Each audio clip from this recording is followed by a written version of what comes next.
에레미야 3장 말씀 계속해서 보겠습니다.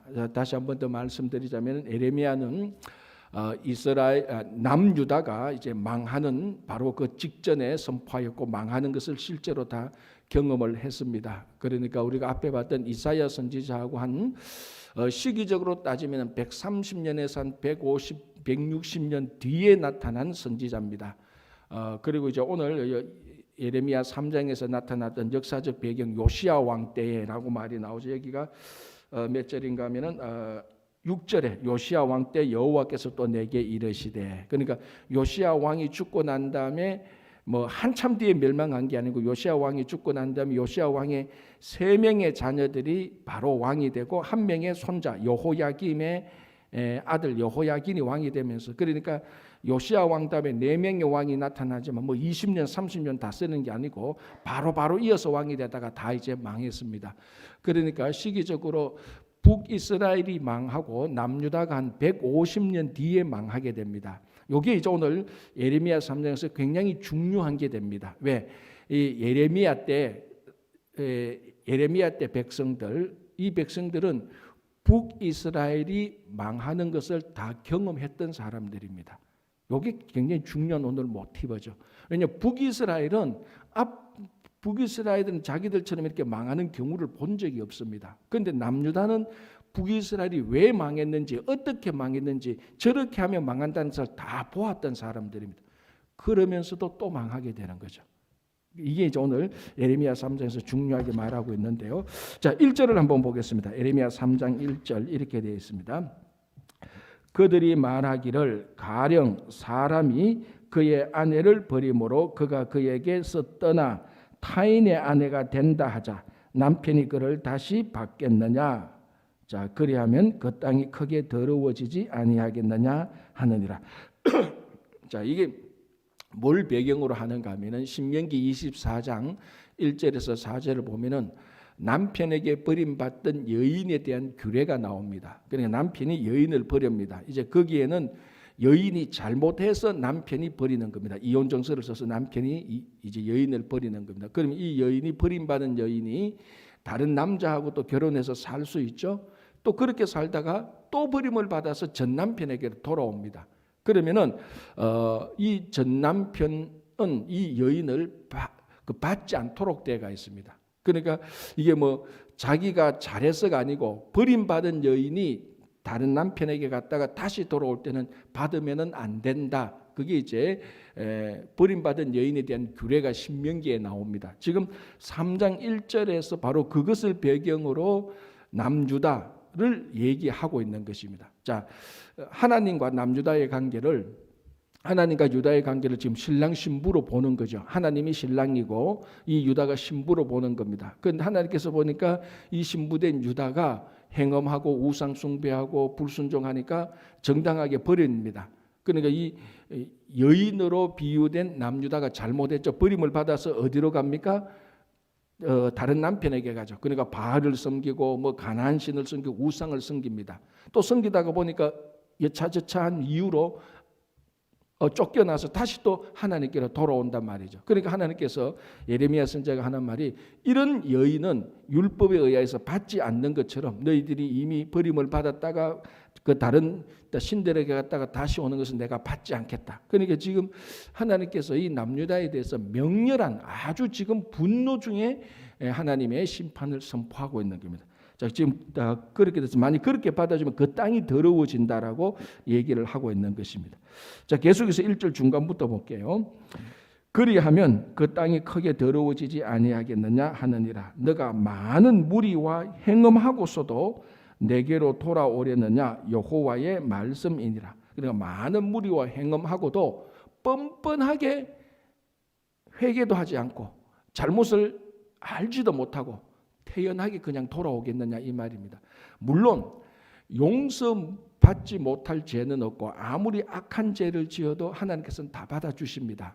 우리가 뭐 가장 잘 아는 대로 누가복음 15장에 우리가 흔히 하는 말로 탕자 비유, 탕자가 둘째 아들이 밖에 나갔다가 온갖 나쁜 짓을 다 하고도 돌아왔을 때 아버지는 기쁨으로 맞아줬습니다. 이것이 하나님의 모습입니다. 그런데 오늘 이제 이 유다 백성들이 악한 일을 하고도 뻔뻔하게 행음을 하고도 돌아오는데 여기에 담겨져 있는 이제 의미가 뭔가 하면 아무런 회개 없이 잘못함을 깨우치지 않고 무엇이 잘못했는가 또 모르고 그러니까 당연히 회개를 하지 않겠죠. 회개하지 않고도 이거 보니까 많은 무리와 행음하고도 뻔뻔하게 그냥 돌아와서 아버지 내가 왔어요. 그러니까 아버지 가만 보니까 이 회개하고 돌아오는 게 아니라는 겁니다. 자, 요거는 분명한 차이가 있습니다. 하나님께서 우리가 어떤 죄를 지어도 그 죄에 대한 잘못을 알고 회개하고 돌아올 때는 하나님께서 안 받아주신 적이 없습니다. 그러나 오늘 이 유다는 자기들이 온갖 악행을 다 저지르고도 회개하지 않고 뻔뻔하게 돌아오는 지금 그런 모습들을 얘기하고 있는 겁니다. 자, 이게 뭔가 하면은 하나님의 은혜와 하나님의 자비와 하나님의 그 성품을 하나님의 은혜를 남용하는 겁니다. 그러니까 자기가 나쁜 짓 다 하고 야 우리는 해도 괜찮아. 우리는 하나님께 그냥 돌아가면 돼. 하나님은 다 받아주셔. 이게 우리가 흔히 하는 말로 하나님의 은혜를 남용하는 거죠. 그래서 이걸 가지고 우리가 그 보네퍼라는 목사님은 하나님의 은혜를 그 값싼 은혜로 치부한다 이렇게 말합니다. 여러분 하나님의 은혜가 우리한테 공짜로 주잖아요. 아무런 받을 자격이 없는데 자질도 없는데 그 하나님의 은혜라는 그 선물을 받을 만한 업적을 쌓은 것도 아니고 행한 것도 아니고 그렇다고 우리의 성품이 올바른 것도 아니고 어떤 자격과 자질과 행한 것도 없는데 하나님께서 우리에게 은혜를 공짜로 줍니다. 그러니 사람이 어떤가 하면요. 공짜로 받으면요. 그게 별로 가치가 없는 줄 알아요. 그런데 정말로 깨우친 정말로 우리 말하면 철든 사람은 선물의 가치를 아는 사람입니다. 그 선물이 크든 작든 야 저분이 내한테 이런 걸 줬는데 야 저분이 이걸 내한테 준비하기 위해서 나는 이걸 공짜로 받는데 저분이 이것을 준비하기 위해서 얼마나 많이 마음을 썼으며 이걸 또 준비하기 위해서 얼마나 많이 노력했으며 얼마나 준비를 많이 했겠는가. 그 선물을 주는 사람의 마음을 헤아릴 수 있는 사람 진짜 그 사람이 선물을 또 받을 자격이 있는 거죠 사실은. 그러니까 이스라엘 백성들이 그 하나님의 놀라운 은혜를 공짜로 받습니다. 그러니까 공짜로 받으니까 전부 다 별로 가치가 없는 것처럼 값싼 것처럼 생각을 하고 있는 것이. 오늘 우리가 예수 그리스도를 믿어서 구원받은 은혜를 값싸게 치부하는 것하고 하나도 다른 바가 없습니다. 자, 제가 늘 말씀드리지만 하나님의 은혜가 공짜입니까 아닙니까? 둘 다라 그랬죠. 받는 우리는 공짜인데 주시는 하나님은 공짜로 준 거 아니죠. 자기의 독생자 예수 그리스도를 죽여서까지 우리에게 준 겁니다. 그러니까 하나님의 은혜가 공짜라고 말할 때는 받는 우리 입장에서는 공짜라고 늘 말을 해요. 맞아요. 틀린 게 아니에요. 그런데 주는 하나님의 입장에서는 이게 엄청난 값싸고 값싼 대가를 지불한 겁니다. 하나님께서 공짜로 받아서 우리한테 공짜로 주는 게 아니에요. 하나님은 자기 독생자 예수 그리스도를 우리한테 주신 거기 때문에 하나님의 은혜는 받는 쪽에서는 공짜지만 주는 쪽에서는 가장 중요한 가장 비싼 것을 그 대가를 치르고 주는 겁니다. 그걸 이제 선물을 받는 사람이 내가 공짜로 받았지만 이게 절대로 이 가치가 내가 받는 것은 공짜로 받았지만 이 가치가 절대로 공짜가 아니라는 것을 아는 게 은혜를 경험하는 겁니다. 그게 은혜를 경험하는 겁니다. 공짜로 받았다고 해서 은혜를 경험하는 게 아니고. 그래서 이 정말 귀한 가치의 은혜를 그 가치를 알지 못하고 받았을 때 값싼 은혜가 되는 겁니다. 그래서 구원받아도 구원받은 자로서 안 사는 겁니다. 살지 않는 겁니다. 왜? 구원의 은혜가 얼마나 귀한지 모르니까.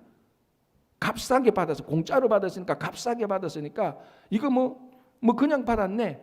그래서 귀한 줄 모르고 구원받은 성도로서 안 사는 겁니다. 공짜로 받은 이 하나님의 은혜의 선물, 예수 그리스도 구원의 선물이 얼마나 귀한 줄을 알면 그걸 받은 사람은 함부로 사용하지 못하죠. 쓸 때 정말 조심해서 감사하며 쓰는 겁니다. 옛날에 제 아는 목사님이 한번 이런 얘기를 했습니다. 이제 그분도 저하고 이제 유학원 이제 목사님인데 제 선배인데 이제 그분도 이제 한국에서 목회를 하고 이제 공부하러 유학을 오는데 이제 오다 보면 이제 뭐 교인들이 뭐 다 선물도 주고 이렇게 합니다. 근데 한 가지 잊지 못할 선물이 있대요. 뭔가 하니까 만년필을 어느 분이 한 분 주는데 청년부 그 청년부 한 사람이 만년필을 주는데 그게 우리가 흔히 말하는 몽블랑 만년필. 만년필은 제일 비싼 거잖아요. 최소한 뭐 요즘 우리는 그때만 아주 오래됐으니까 그게 뭐 최소한 10만 원 이상 하는 거니까. 그럼 몽블랑 만년필을 이제 목사님 가셔서 이거 쓰시라고 받았는데 이 목사님이 그 청년의 형편을 아는 거예요. 청년이 굉장히 가난한 청년이고 겨우 이제 어머님 모시고 있는데 어머님도 너무 그 연로하시고 그 병도 걸리시고 그리고 또 이 청년이 약해요. 청년도 약하고 청년의 벌이도 시원찮아요.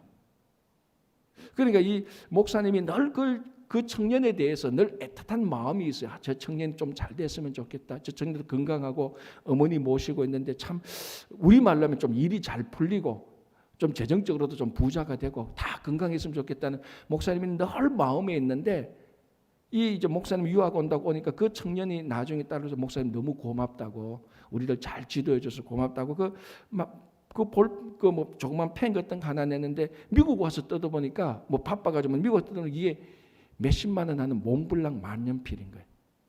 그리고 이 목사님이 그 청년이 이 만년필을 준비하기 위해서 맨날 며칠을 일을 해야 맨날 며칠을 일을 하고 아무것도 안 먹고 일을 해야 요 만년필을 하나 살 수 있는 거예요.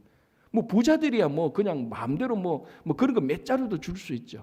그러니까 청년들이 그렇게 이 목사님이 그 만년필을 공짜로 받았지만 이 청년이 이 만년필을 준비하기 위해서 얼마나 마음을 썼으며 귀하게 마음을 썼으며 그 없는 형편에 맨날 며칠을 일해서 그대로 저금해서 그러니까 그대로 저금해서 벌어야 이 되는 만년필입니다. 그래서 이 목사님이 그 만년필을 꺼내 들서 글을 쓸 때마다 내가 반드시 유학에 성공해서 한국 가서 하나님이 일을 하겠다는 결심을 계속 한대요. 그 얘기를 들으니까 얼마나 감동이 되는지 몰라요. 여러분 선물 받은 자가 선물의 가치를 알 때 정말 선물이 살아납니다. 우리는 하나님의 은혜를 구원의 은혜를 공짜로 받았어요. 공짜로 받았기 때문에 여기에 함정이 있는 거예요. 공짜로 받았기 때문에 별로 중요한지 몰라요. 그런데 주신 하나님은 독생자의 목숨을 내어놓고 다른 말로 하면 하나님이 자기 목숨을 내어놓고 구원의 은혜를 준 겁니다. 그걸 그냥 받아가 우리는 값싸게 놀고 있는 거예요. 그러니까 구원받은 자로서 안 사는 거예요. 왜? 구원의 은혜를 모르니까. 지금 이스라엘이 남유다가 바로 그 모양이라는 거다. 하나님의 은혜를 남용합니다. 우리가 마음대로 막 이렇게 하고 난 다음에 하나님은 우리한테 그냥 돌아가면 받아주도록 돼 있어. 회개도 안 하고. 그걸 지금 하나님께서 이 유다에게 대해서 엄중하게 지금 묻고 있는 겁니다. 다시 한번 3장 1절 중간부터 볼게요. 그러면 그 땅이 크게 더러워지지 아니하겠느냐 하느니라. 너가 많은 무리와 행음하고서도 내게로 돌아오려느냐 여호와의 말씀이니라. 회개하고 돌아오면 다 받아주죠 하나님. 그러나 자기들이 그렇게 회개하지 않고 돌아오는 뻔뻔하게 돌아오는 그것을 하나님께서 지금 책망하고 있는 겁니다. 2절 3절 볼게요. 이렇게 되어 있습니다. 너의 눈을 들어 헐벗은 산을 보라. 너가 행엄하지 아니한 곳이 어디 있느냐. 너가 길가에 앉아 사람들을 기다린 것이 광야에 있는 아라바 사람 같아서 음란과 행악으로 이 땅을 더럽혔도다. 그러므로 단비가 그쳤고 늦은 비가 없어졌느니라. 그럴지라도 너가 창녀의 낯을 가졌으므로 수치를 알지 못하느니라. 그러니까 지금 방금 말했죠. 자기들이 그만큼 잘못해도 뻔뻔하게 회개도 하지 않고 얼굴 하나 붉히지 않고 우리는 돌아가면 돼. 하나님도 우리를 받아주도록 되어가 있어.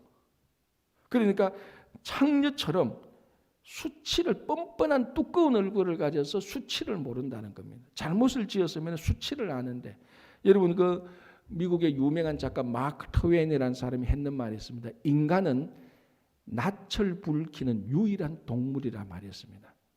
여러분 어떤 동물도 짐승도 부끄러움을 알지 못해요. 수치를 알지 못해요. 그런데 인간은 부끄러움을 아는 인간입니다. 부끄러움을 아는 게 참된 인간이죠.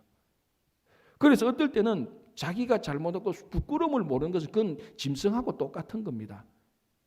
내가 뭘 잘못했냐 이것도 모르고 부끄러워할 줄도 모르는 그것은 그런 사람은 진짜 이제 회개도 안 되는 거죠. 사도 바울이 그런 사람을 가리켜서 양심에 화인 맞은 사람이라고 이렇게 말을 합니다.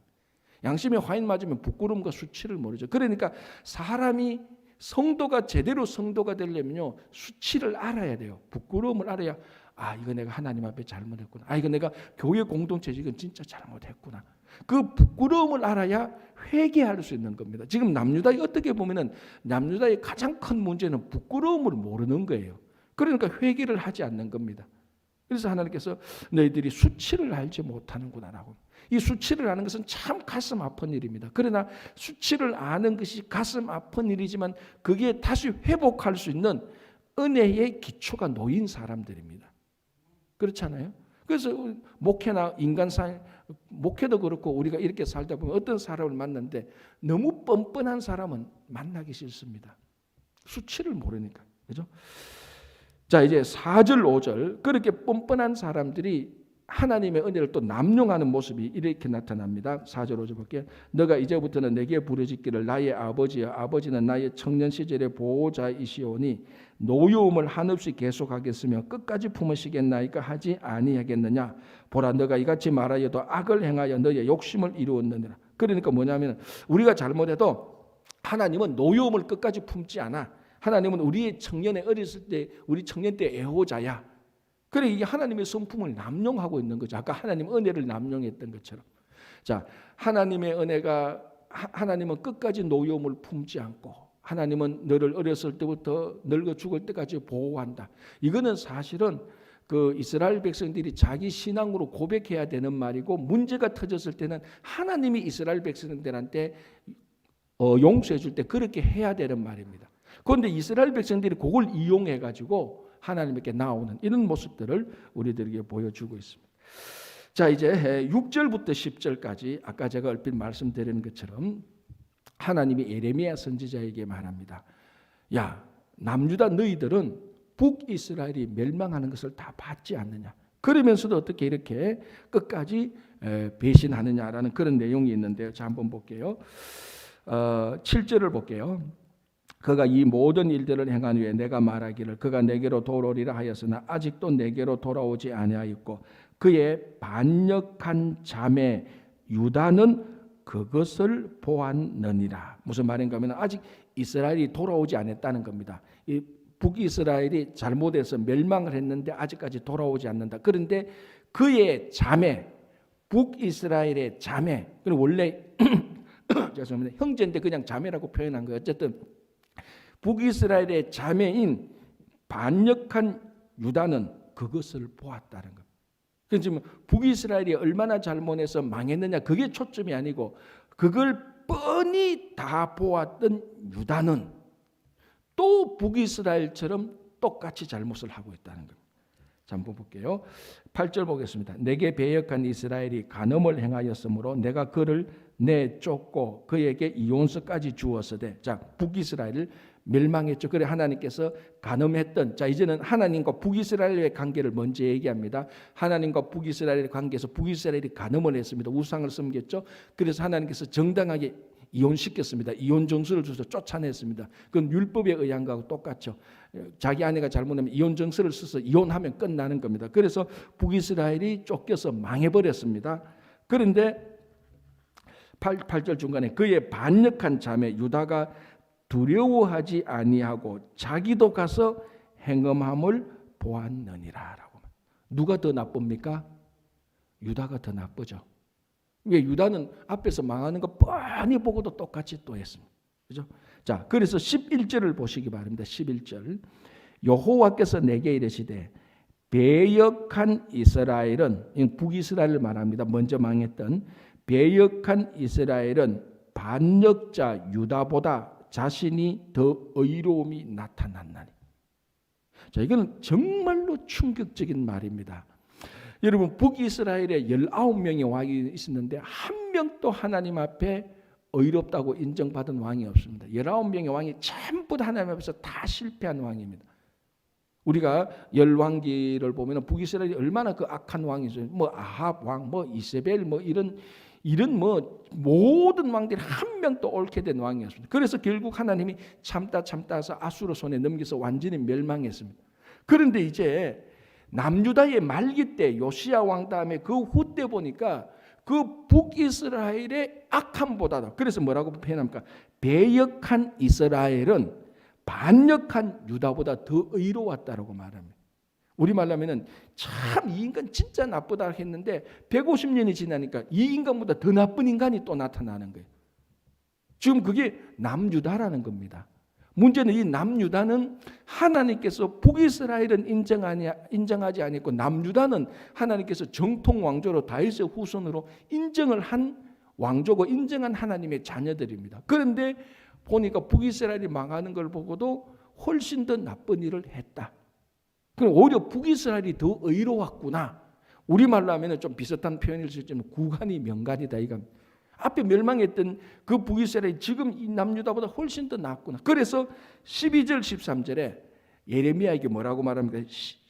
12절 보시기 바랍니다. 너는 가서 예레미야에게 가서 북을 향하여 이 말을 선포하여 이르라. 북은 뭐죠? 북이스라엘.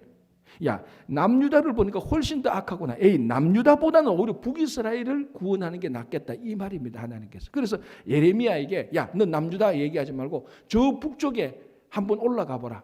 그 혹시나 그 남아있는 아수르 사람, 그 남아있는 북이스라엘 사람 있나? 그 사람에게 오히려 말씀을 선포해서 돌아오게 하라는 겁니다. 그러니까 이걸 가만히 보면은 남유다에게는 얼마나 수치스러운 말인지 모릅니다. 이게 정말 수치스러운. 우리말로 하면은 주인 아들이 머슴 아들보다 훨씬 더 지금 나쁜 짓을 했다 그렇게 말하고 있습니다. 그래서 이 주인 아들을 제끼고 머슴 아들을 데리고 와서 주인 아들 시켜라. 내가 그렇게 하겠다 이 말하고 똑같은 거예요 사실은. 그런데도 문제는 뭡니까? 그 주인 아들이 그 얘기를 못 알아듣는 거예요. 수치를 못 느끼는 겁니다. 그래서 아까 말씀드린 것처럼 사람이 죄송합니다. 신앙의 수치를 느낄 줄 알아야 돼요. 그건 진짜로 그게 신앙의 수치를 느끼는 게 부끄러움이 아닙니다. 자, 우리가 잘못할 수 있잖아요. 신앙생활 누구든지 다 잘못할 수 있어요. 하나님 앞에 우리가 얼마나 많이 잘못합니까? 하나님은 그 모든 잘못한 것마다 다 네가 왜 잘못했냐 그렇게 안 합니다. 우리는 잘못할 줄 알고 있으니까. 문제는 잘못했을 때 이거 잘못했구나. 수치를 느낄 줄 알고 하나님께 회개하면 되는 겁니다. 문제는 자기가 잘못했는데 수치를 못 느끼니까 이게 큰 문제라는 겁니다. 이게 큰 문제. 그래서 양심의 화인을 맞고 지금 하나님께서는 남유다에게 얼마나 수치스러운 선포를 말하고 있는지 몰라요. 그 북이스라엘이 더 낫다라고 말할 정도니까 북이스라엘이 얼마나 나쁜 짓을 했다고 얼마나 하나님의 나쁜 짓을 했는데 지금 하나님께서 남유다 보니까 야 북이스라엘이 더 낫다. 그러면 남유다는 그때부터 베옷을 입고 40일이 아니고 100일을 금식하고 짐승처럼 울고 토해내야 돼요. 수치를 느낀다면. 그런데도 수치를 못 느끼니까 눈만 멀뚱멀뚱 뜨고 있는 거예요 지금. 그게 얼마나 부끄러운지 몰라요. 우리도 때로는 그래요. 하나님 앞에 흉악한 짓을 저지르고 부끄러운 줄을 모른다면은 이거는 양심이 하인 말처럼 감당이 안 돼. 지금 남유다가 그렇게 말합니다. 그래서 오히려 남유다를 제끼고 150년 전에 망했던 그 사람들 찾아서 네가 가서 말씀을 전해. 내가 그 사람들을 구원하겠다라고 말한 아주 독특하게 12절 13절은 북이스라엘을 구원하겠다고 말했던 하나님의 선포입니다. 왜? 남유다를 보니까 우리 말하면 뭡니까? 속에 천불 나가지고 이것들 구하느니 북이스라엘 내가 그때 화가 나서 멸망했던 북이스라엘을 구하겠다 그렇게 말하는 거예요. 그죠? 자 보십시오. 12절 너는 가서 북을 향하여 이 말을 선포하여 이르라. 여호와께서 이르시되 배역한 이스라엘아 돌아오라. 휴버져 돌아오라. 나의 노한 얼굴을 너희에게로 향하지 아니하리라. 자, 북이스라엘이 그렇게 멸망이 되지 하나님께서는 오히려 북이스라엘 너희들이 낫다. 너희들이 토로는 게 낫다. 내가 너희들에게 노한 얼굴을 돌리지 않겠다라고. 나의 노한 얼굴을 너희에게로 향하지 아니하리라. 나는 긍휼이 있는 자라. 노를 한없이 품지 아니하니라. 여호와의 말씀이니라. 너는 오직 너의 죄를 자복하라. 이는 너희 하나님 여호와를 배반하고 너의 길로 달려 이방인대로 나아가 모든 푸른 나무 아래서 가서 내 목소리를 듣지 아니하였음이라. 여호와의 말씀이니라. 자, 이 13절이 바로 북이스라엘의 죄를 아주 간단하게 말했죠. 오히려 이런 사람을 하나님께서 구원하겠다고 말합니다. 왜? 남유다를 보니까. 그렇죠? 자, 그럼에도 불구하고 14절부터 이제 18절까지는 이 유다가 멸망하고, 자 이제 유다는 심판을 받아야 됩니다. 어제도 말씀드리겠지만 하나님께서 남유다는 그냥 회복시키는 것이 아니고 벌을 받고 난 다음에 회복시키기로 작정했습니다. 제가 어제도 얼핏 말씀드린 것처럼 선생님이나 학부모가 그 자녀나 학생들을 보고 궁극적으로는 회복시키는 겁니다. 바르게 하는 겁니다. 그런데 훈련, 디스플린을 시켜서 회복시키기로 작정을 했습니다. 그냥 회복은 안 되는 겁니다. 보니까 왜 우리 그 자녀들도 그런 자녀들 많잖아요. 아 얘는 말로 해서 안 되는구나. 어떻게 해요? 벌이라도 회초리를 한 대 때려야 되는 겁니다. 그러면 그거 맞고 정신 번쩍 들어서 제대로 회복되는 거예요. 지금 하나님께서 남유다는 그렇게 하기로 작정을 했어요. 남유다는 회초리 한 대 때려서 회복시켜야 되겠다. 그래서 하나님의 궁극적인 관심은 회초리가 아니고 회복시키는 거예요. 지금 그걸 14절에서 또 말하고 있는 겁니다. 여호와의 말씀이니라 배역한 자식들아 돌아오라 나는 너희의 남편임이라. 자 여기서 남편이라는 모티브가 중요했죠. 왜냐하면 아까 앞에 있었던 북이스라엘도 그렇고 현재 있는 남유다도 그렇고 전부 다 간음한 여인들이었습니다. 그래서 남편된 하나님이 쫓아냈습니다. 그렇게 나중에 회복될 때는 아까 말했죠. 그래서 쫓아나간 여인들은 다시 전 남편에게로 못 돌아온다고 했습니다. 율법으로. 그런데 오늘 14절을 보니까 내가 너희의 남편이라고 다시 회복시켜 주는 겁니다. 그리고 자 14절 여호와의 말씀이니라 배역한 자식들아 돌아오라 나는 너희 남편임이라. 내가 너희를 성읍에서 하나와 족속 중에서 둘을 택하여 너희를 시온으로 데려오겠다. 다시 시온으로 데려오겠다. 어떤 일부 사람들. 자 15절 보시기 바랍니다. 내가 또 내 마음에 합한 목자들을 너희에게 주리니 그들이 지식과 명철로 너희를 양육하리라. 이게 실제로 어떻게 역사적으로 성취됩니까? 내가 또 내 마음의 목자들을 너희에게 줘서 그들이 지식과 명철로 너희를 양육하라. 즉 무슨 말인가 하면 너희들이 다시 바빌론에서 포로되어 갔다가 귀환할 때 목자와 같은 지도자들을 줘서 지식과 명철로 너희들을 양육하겠다. 자, 이런 사람들이 누구였죠? 이 맞추면 이 대단한 겁니다. 에스라, 느헤미야, 스룹바벨 같은 사람들. 이 사람들이 바빌론 포로 1차, 2차, 3차로 와가지고 스룹바벨은 제2성전을 짓고 에스라는 뭡니까? 말씀을 선포하고 느헤미야는 그 다음에 돌아와서 성벽을 짓고 전부 다 하나님의 목자 같은 사람들이 지식과 명철로 와서 완전히 그 무너졌던 예루살렘을 다시 다 각자에게 주어진 그 일들로 인해서 회복시키는 겁니다. 그런데 이게 제가 말씀드렸지 않습니까? 성경은 역사적으로 이렇게 쭉 순서로 나오는 게 아닙니다. 에스라 느헤미야는 이미 앞에서 다 봤어요, 우리가. 그래서 에스라 느헤미야는 굉장히 역사적으로 앞선 사람이라고 말하는데 에스라 느헤미야는 이사야 예레미야보다 한참 뒤 사람이에요. 앞에서 나왔다가 한참 선배가 아니고. 그래서 오늘 내 마음에 합한 목자들을 주어서 너희들을 지식과 명철로 양육하겠다 그랬어요. 양육 디스플린 훈련시키겠다. 그래 말씀으로 그리고 하나님께 다시 예배드리는 것을. 그래서 에스라가 와서요 철두철미하게 계획합니다. 그래서 심지어는 어디까지 계획합니까? 이방 여자와 결혼한 사람들 여자들 다 쫓아내라 그랬어요. 자 다시 말하면 그건 인종적인 게 문제가 아니죠. 그때 당시 이방인들 전부 다 우상을 섬겼으니까. 그래서 이방인과 결혼한 남자들이 다 쫓아냅니다.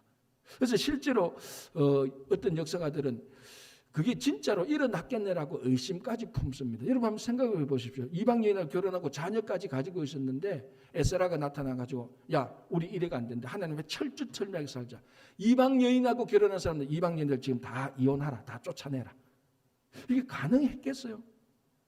그건 나중에 역사가들한테 맡기고 그만큼 나중에 돌아와서 철두철미하게 계획하기 시작합니다.